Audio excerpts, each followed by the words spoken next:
In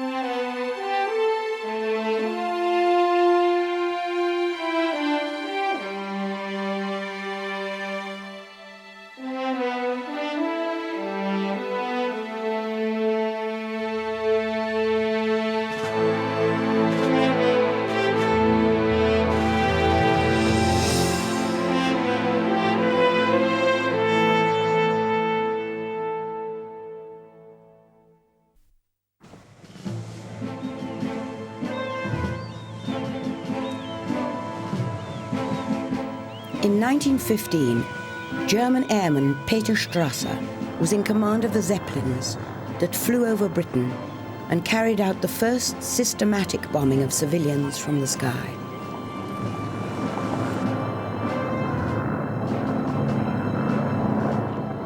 We who strike the enemy where his heart beats have been slandered as baby killers and murderers of women.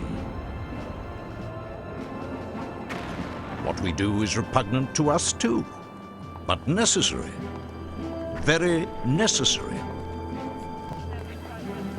A soldier cannot function without the factory worker, the farmers, and all the other providers behind them. Nowadays, there is no such animal as a non-combatant.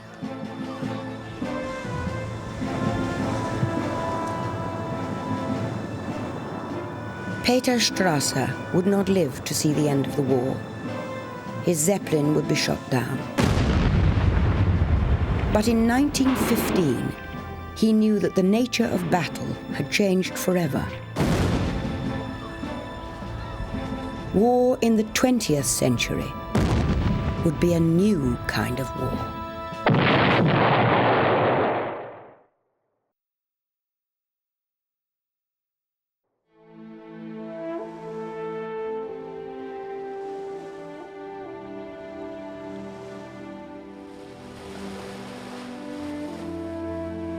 Early on April the 25th, 1915, an amphibious force of British, French, Australian, and New Zealand troops began landing on the Turkish peninsula of Gallipoli. Their aim? To knock Germany's ally, Turkey, out of the war. Opposing them, on cliffs overlooking the shore, was a smaller Turkish force.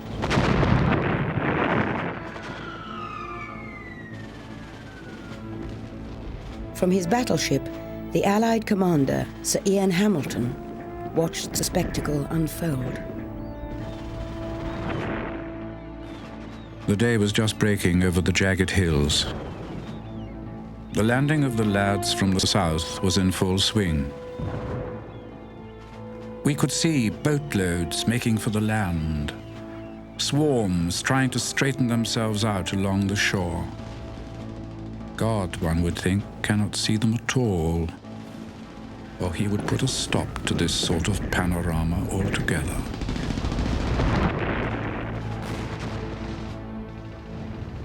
The peninsula chosen for the assault guarded the entrance to the Dardanelles Straits.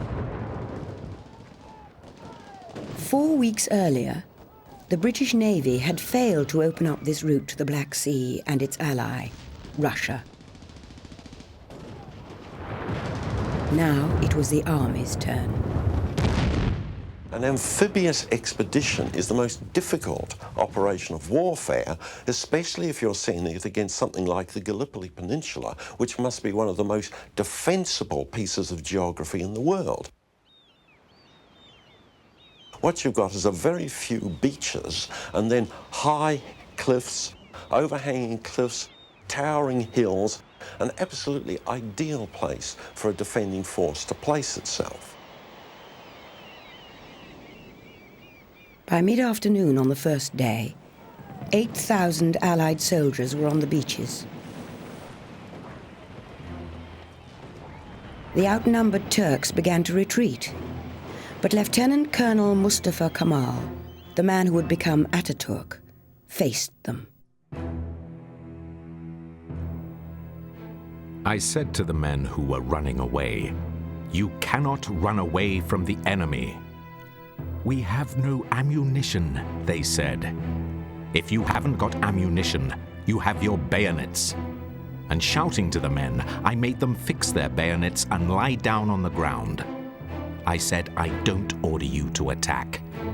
I order you to die. The Turkish troops stood their ground, allowing time for reinforcements to arrive.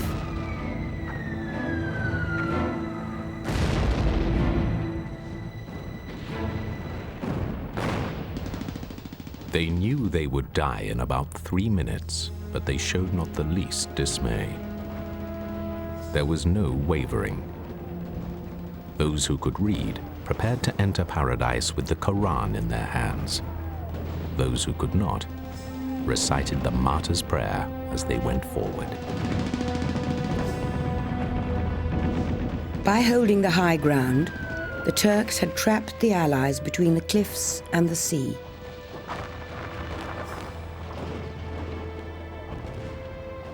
From his ship, Hamilton could do nothing but order his men to hold the narrow beaches they occupied.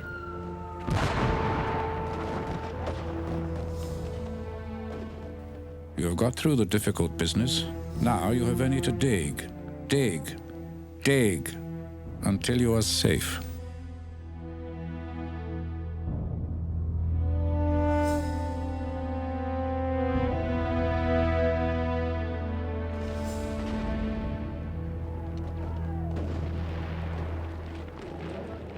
It's not really an episode in a great European war between industrial powers at all. It's the old British imperial tradition.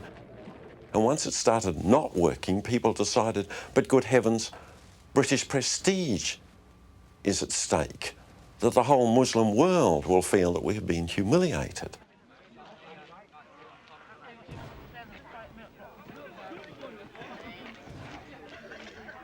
Gallipoli, which was to have been a quick victory, was turning into an eastern version of the Western Front, a war of trenches and stalemate.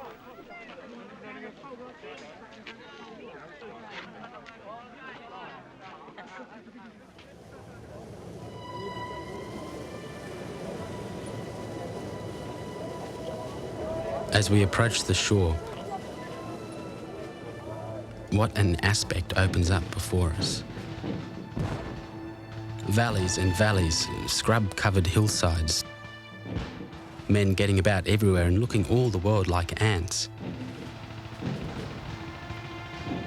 But above all, the thing that meets, or rather hits the eye, is the number of dugouts.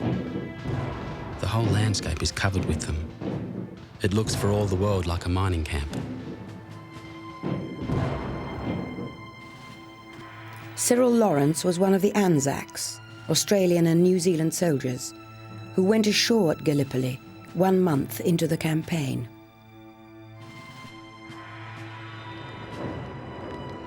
The trenches are totally different to what I expected. It is sure death to put your head up to look around. Even the periscope mirrors, measuring 3 inches square at most, are picked off one after the other. When the Turks charge, they usually cry, Allah, Allah, and our boys reply, come on, you bastards, we'll give you Allah. And from the frequent use of this word, poor old Turk wants to know if bastard is one of our gods. At some places, the trenches were very close. They could hear the voice of each other. They could hear the Turks singing songs in the evening. They asked questions at each other. Why are you fighting? Why are you here? It's very interesting. I mean, can you imagine a war during the 8.5 months they were fighting? Thousands of soldiers were killed on both sides, and still they were not hating each other. The Turks were not simply fighting for their homeland. The Turkish soldier Hasan Ethem, a teacher and law student before the war, described how they were also fighting for their faith.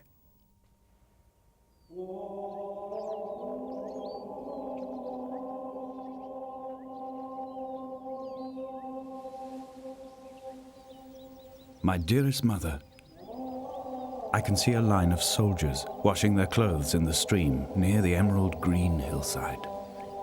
One soldier with a beautiful voice is saying prayers. Everyone, everything is listening to that heavenly voice. I forgot all about the chaos and the war and the worldly troubles.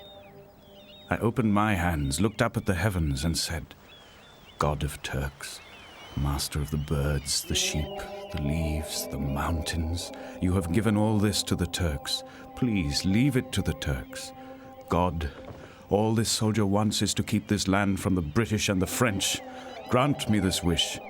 Please make the bayonets of the soldiers sharp and destroy our enemies. By summer, the Allied troops had still not moved.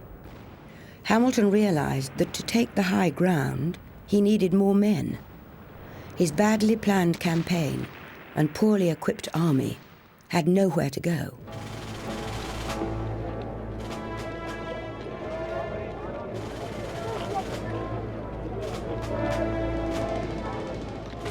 The War Office urged me to throw my brave troops yet once more against the machine guns in redoubts. To do it on the cheap. To do it without asking for the shells that give the attack a sporting chance.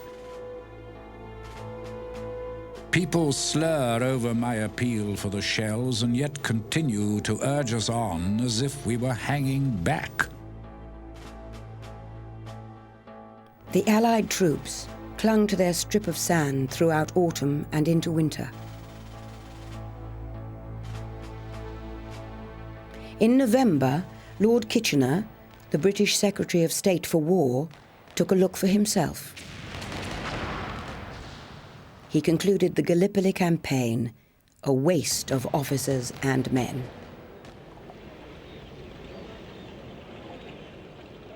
In December 1915, with 250,000 men killed, wounded or missing, the Allies began to evacuate the peninsula. They had got little further than their original beachhead.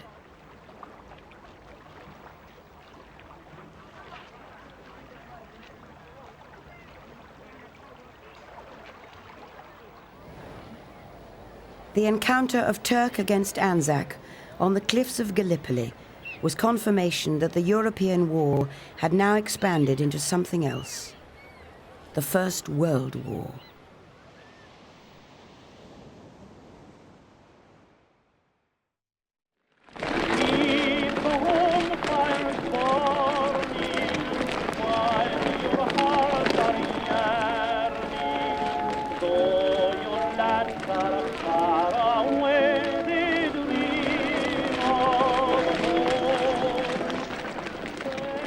By 1915, nearly every family had at least one son who had marched off to battle.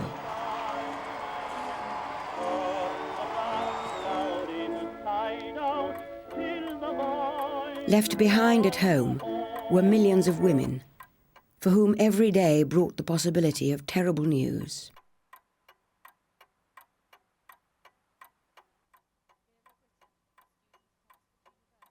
"21-year-old Vera Britton, a student at Oxford University, described the endless wait for news of her fiancé, Roland.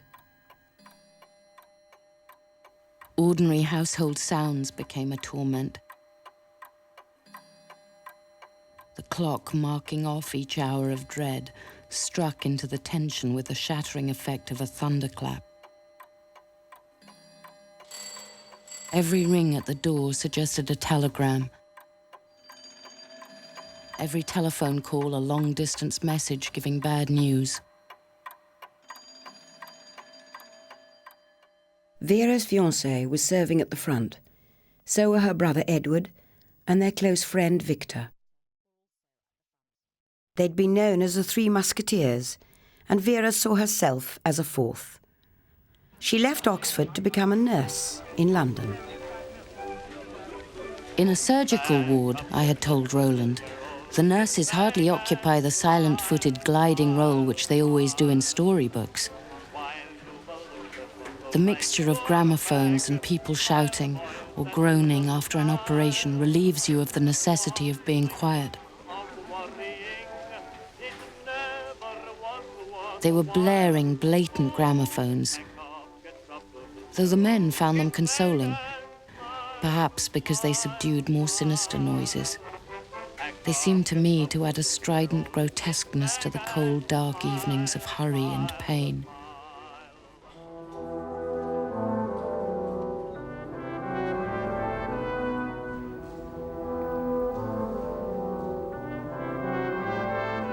As Christmas 1915 approached, Vera received good news. It was a note from Roland. "Shall be home on leave," it read. "Land Christmas Day." 2 days later, the phone rang. Believing that I was at last to hear the voice for which I had been waiting, I dashed joyously into the corridor. But the message was not from Roland. It was not to say that he had arrived home that morning, but to tell me that he had died of wounds on December 23rd.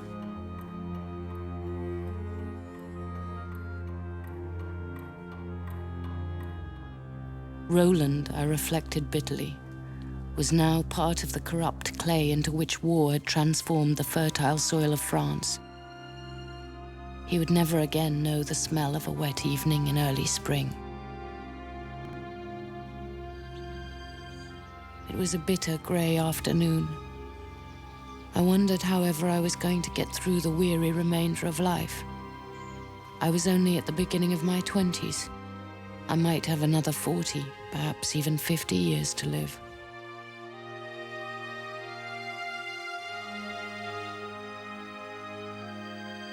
Victor died next. Vera prayed that her brother Edward would survive. But in the war's final year, he too was killed. Edward, like Roland, had promised me that if a life existed beyond the grave, he would somehow come back and make me know of it. I'd thought that of the two, Roland, with his reckless determination, would be the more likely to trespass from the infinite across the boundaries of the tangible. But he had sent no sign, and Edward sent none. Nor did I expect one. I knew now that death was the end, and that I was quite alone. There was no hereafter, no Easter morning, no meeting again. I walked in a darkness, a dumbness, a silence, which no beloved voice would penetrate.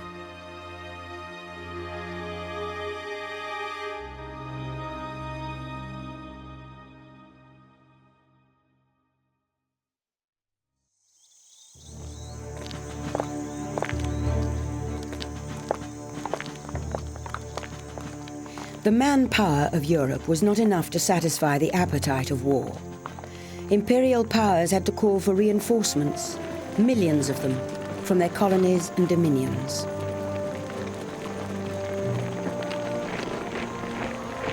Through local newspapers, the voice of the empire demanded that Africans rally to the flag.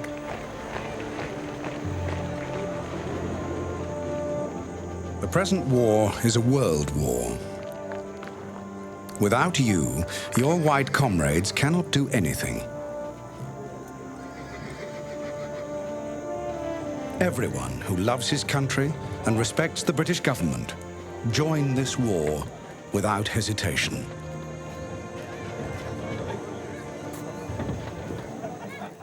A West African, Kande Kamara, was one of those who volunteered for the French army. The decision upset his father, who saw no reason why his son should die for white men. Please forgive me. I'm simply doing this for our house. If I die as a man. I'll simply be buried as a man.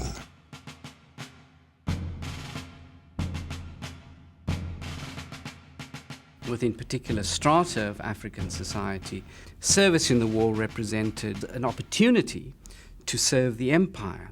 The Great War opened up for people like Kamara a great opportunity to reach back into the past, reconnect with the warrior lineage of his father, and to demonstrate his worth and value as a warrior, not just in Africa, but in a great worldwide conflict.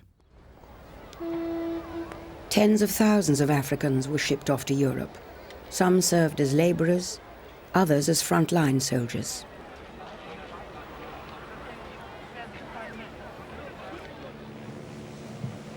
Kande Kamara never forgot the journey. Huddled in the lower decks of a transport ship, he found his 6-day voyage was not the adventure he had expected.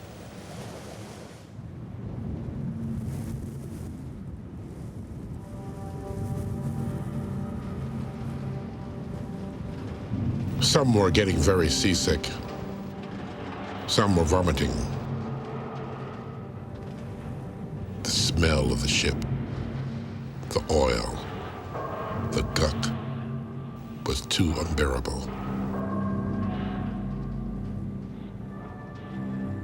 Some people didn't know where they were going, even why they were fighting.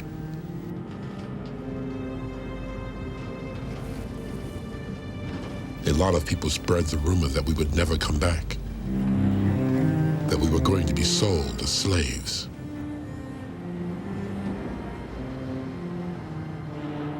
Some said, if the ship sinks, who gives a damn? Because we're all going to die anyway.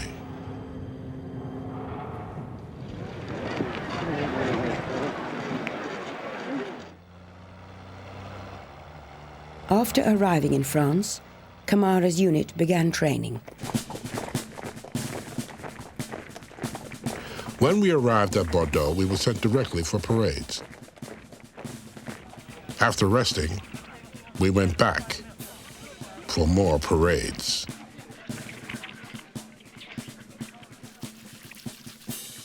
There were all kinds of nationalities.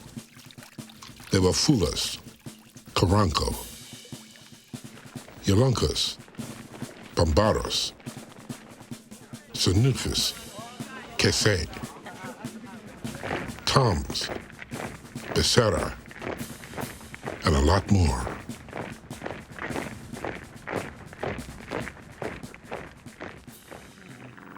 Kamara described the sight of his first aircraft as a steamship that flies in the air.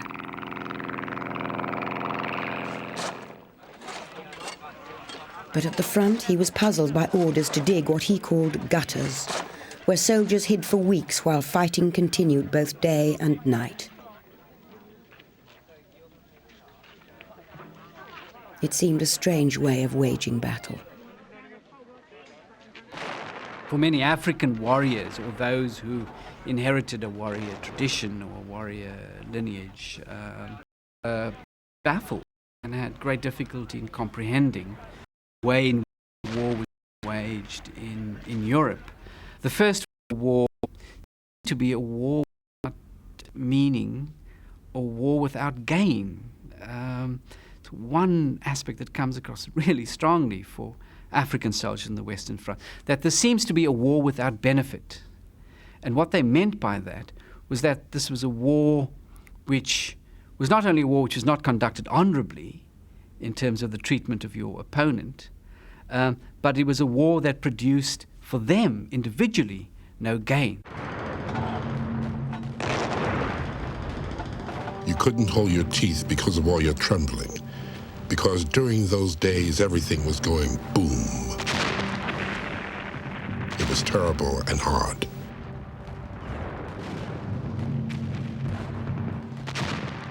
In the white man's war, you never say I'm thirsty. You never say I'm hungry.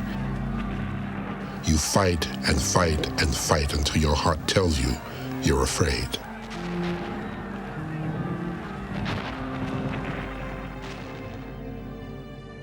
Precise casualty figures for Africans are unknown.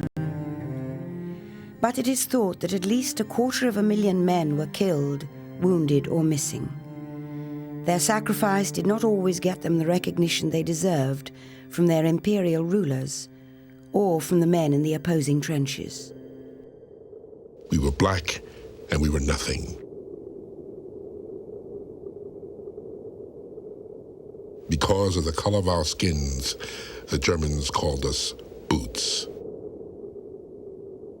This hurt every black man because they actually underestimated us, disgraced and dishonored us. Not all imperial troops shared this experience. In the Middle East, Indian troops made an essential contribution to Allied victories.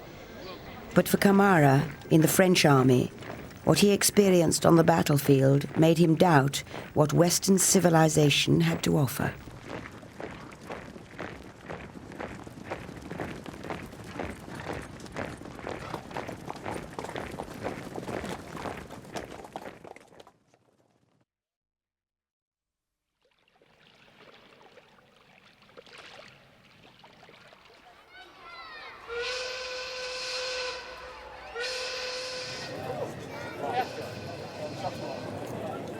The guns out there are roaring fast. The bullets fly like rain. The aeroplanes are curvetting. They go and come again. The bombs talk loud. The mines crash out. No trench their might withstands. Who helped them all to do their job? The girls with yellow hands.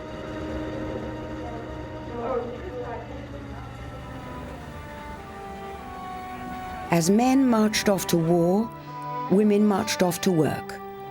The result was a dramatic, if temporary, gender shift in the workforce of every fighting nation.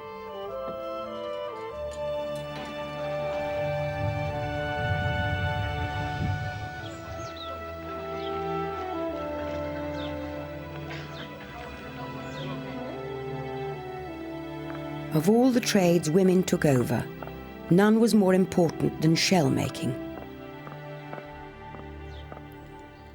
In Britain, 1 million women poured into munitions factories. 28,000 of them worked here on Warren Lane in southeast London.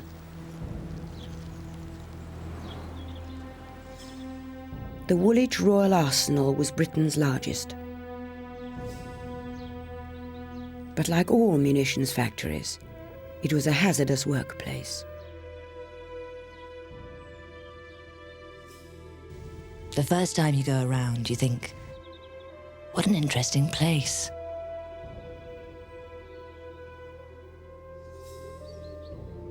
Then the evil smell becomes more noticeable. The particles of acid land on your face and make you nearly mad, feeling like pins and needles.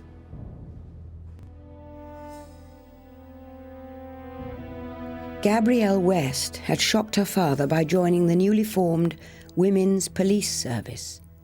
Her assignment was to keep order inside factories. The fumes often mean 16 or 18 casualties a night. You're blind and speechless by the time you escape.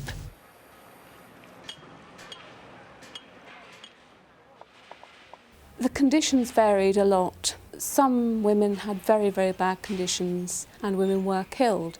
So there were the immediate dangers of industrial accident and injury, and lesser injury as well. I mean, women cut their fingers, got grit in their eyes, experienced noxious fumes from all sorts of processes. But the other really major danger of women, which was very much hushed up at the time, was from TNT. And several hundred women did die from TNT poisoning.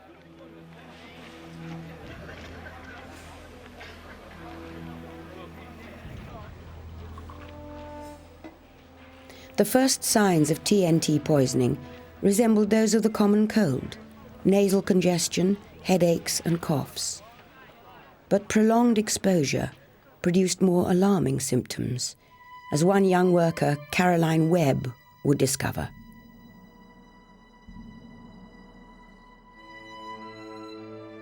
It was all bright ginger, all our front hair.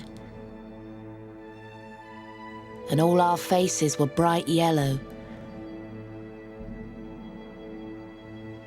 They used to call us canaries.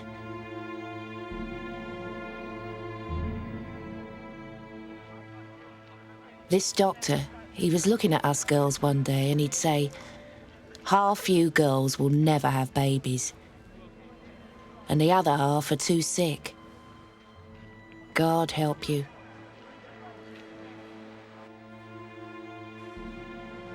The Woolwich Arsenal employed virtually no women before the war. By December 1917, there were 24,719 of them, making up 73% of the workforce. Women knew that without their supply of shells and bullets, their men would lose the war. It was very important for them that they were actually supporting the war effort. Although lots of them didn't really think much about what the war was about, they knew that their friends, relations, husbands, sons were abroad, they were dying, there was a shells shortage, and they felt they really could do something to support the war effort. Sometimes when we come upon our little train, it would be all packed with different people. There'd be all the officers sitting there. Some of them used to look at us as if we were insects. And others used to mutter, well, they're doing their bit. We said, well, we don't mind dying for our country.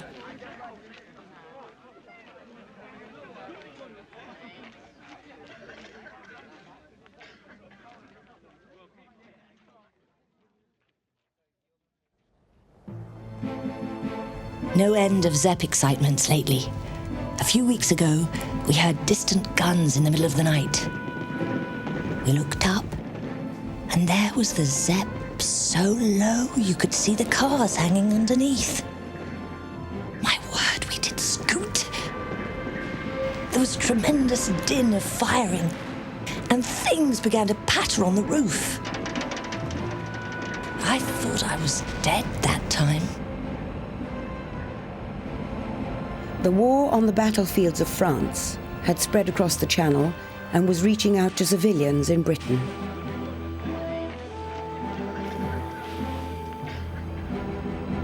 Zeppelins first appeared over London in 1915. A favourite target, Gabrielle West recorded in her diary, was the Arsenal at Woolwich. We were just going back to our hut when we heard wild yells of cheering. Saw the whole sky turn red. Then we saw the Zepp in flames to the north. All the workers in the arsenal roared and shrieked. All the boys sang Tipperary, and all the neighbours scattered about congratulating each other.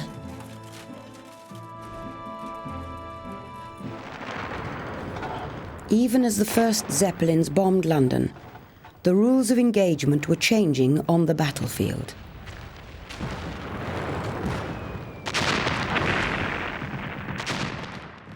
In April 1915, at Ypres, the German army used a new weapon: poison gas. First came chlorine, the yellow gas, then came the green gas, then came mustard gas, the granddaddy of napalm. And each of these had appalling effects on men who were trapped in the trench system. It didn't break the defensive lines. It made the level of suffering much worse than it had been before.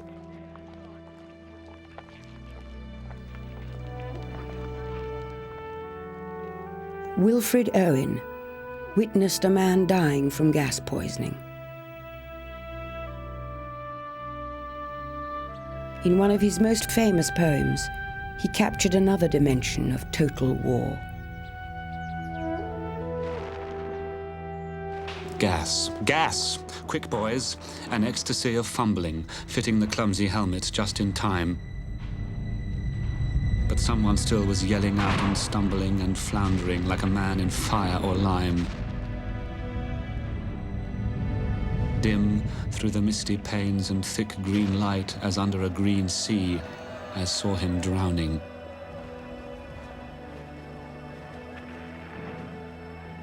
In all my dreams, before my helpless sight, he plunges at me, guttering, choking, drowning. If in some smothering dreams you too could pace behind the wagon that we flung him in, and watch the white eyes writhing in his face, his hanging face like a devil's sick of sin. If you could hear at every jolt the blood come gargling from the froth-corrupted lungs, obscene as cancer, bitter as the cud of vile, incurable sores on innocent tongues. My friend, you would not tell with such high zest to children ardent for some desperate glory the old lie, dulce et decorum est, pro patria mori.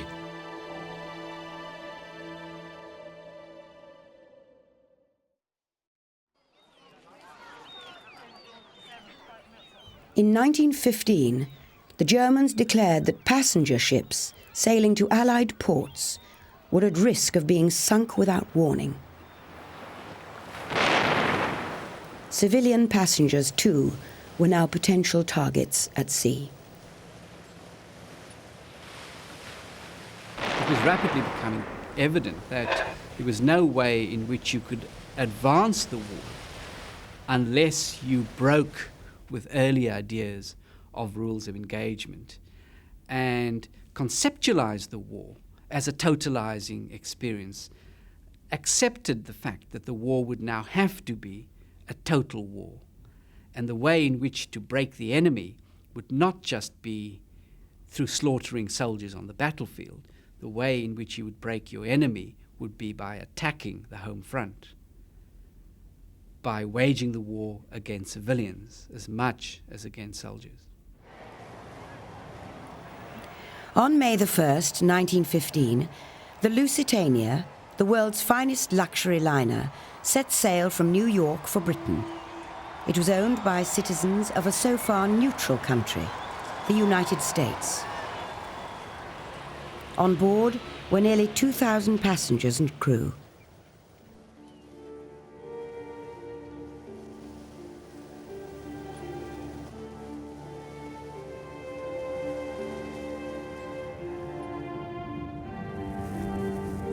On the evening of May the 6th, the ship's captain received warnings of German U-boats off the coast of Ireland.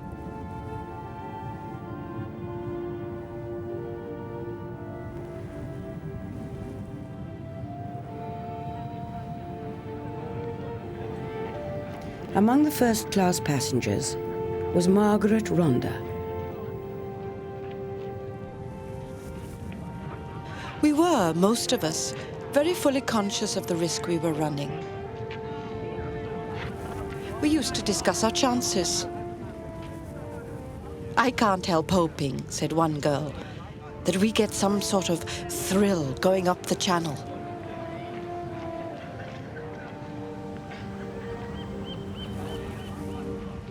My father and I had just come out of the dining room after lunching. "I think we may stay up on deck tonight to see if we get our thrill," he said. I had no time to answer.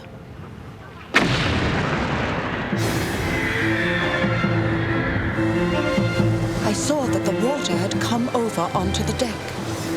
We were not, as I had thought, 60 feet above the sea. We were already under the sea. The ship sank, and I was sucked right down with her.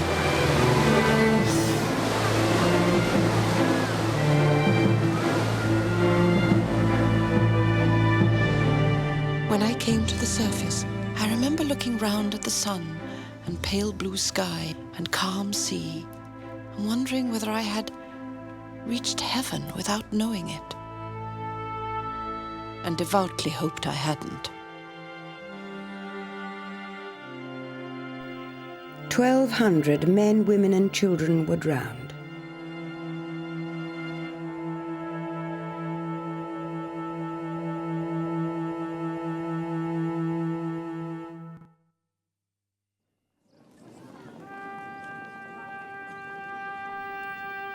Everyone was now a target. On a scale never seen before, children were becoming exposed to the violence of total war. They fled from their homes. They feared being gassed. And they were bombed from the skies.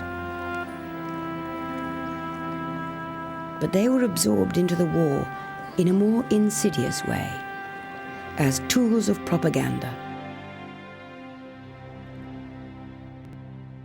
You can find a very young baby of less than 1 year old with a gun in the hands going out from an egg and asking if there are some Boches, some Germans somewhere, because he wants to kill them.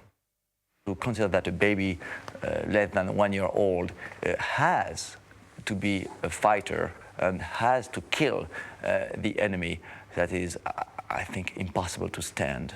But that was the reality of the propaganda of these times. Children were taught to hate in specially adapted nursery rhymes. This is the house that Jack built. This is the bomb that fell on the house that Jack built. This is the Hun that dropped the bomb that fell on the house that Jack built. This is the gun that killed the Hun that dropped the bomb that fell on the house that Jack built.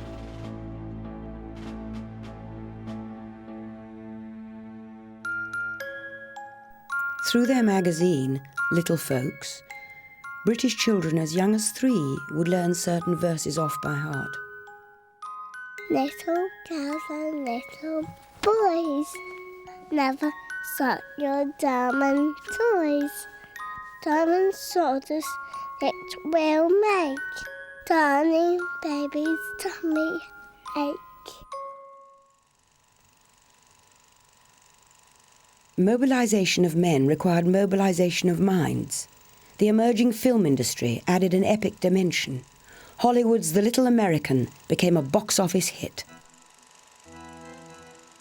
The propaganda against the German was extremely widespread, but nowhere was it more powerful than in the cinema. The Little American was really an attack on America's neutrality. Cecil B. DeMille put in the lead Mary Pickford, the most popular star of the era, the most popular figure of the cinema that has ever lived, and this has to be borne in mind. She was even more popular around the world than Chaplin. So the power of that propaganda cannot be underestimated. And he went into production a few days after the United States obligingly went into the war. So he had an ideal vehicle of Hun hatred into which he piled everything he could think of.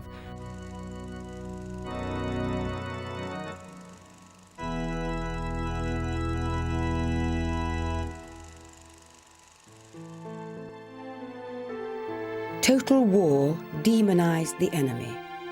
It demanded all the resources of a nation. It transformed civilians into military targets. But in 1915, total war went a step further.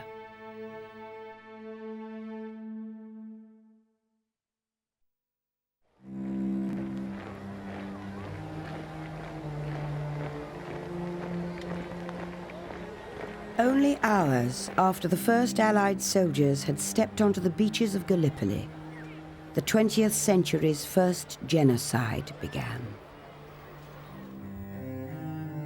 The presence of a thriving and wealthy community of Christian Armenians in northeast Turkey was seen by Turks as a festering irritation.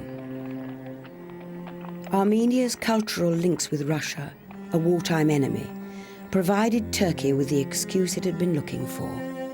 Their leaders were rounded up and executed. Then entire communities were marched off into the desert to die.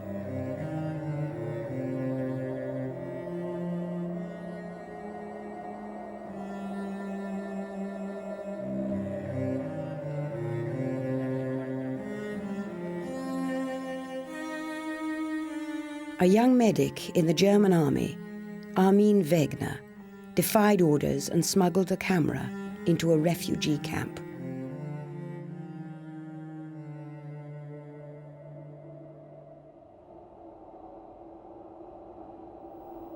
In the last few days, I've taken numerous photographs under penalty of death.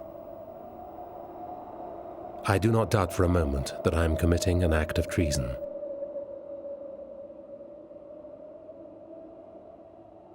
Hunger, death, disease, despair shout at me from all sides.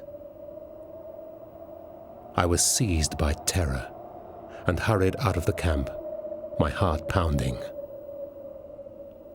I was overcome by dizziness, as if the earth were collapsing on both sides of me into an abyss.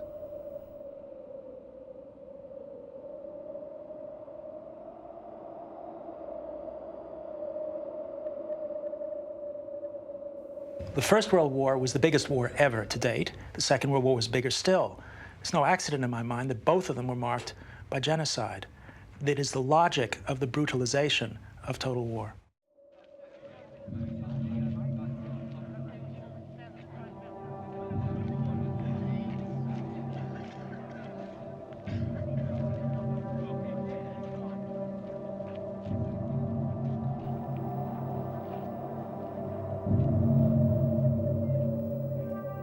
In years to come, Armin Wegener would send a letter to Adolf Hitler pleading for the Jewish people.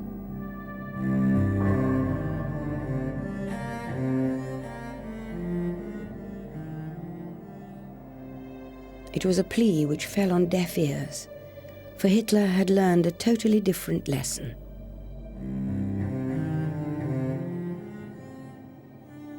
He told his inner circle, "Who remembers the Armenian massacres today?"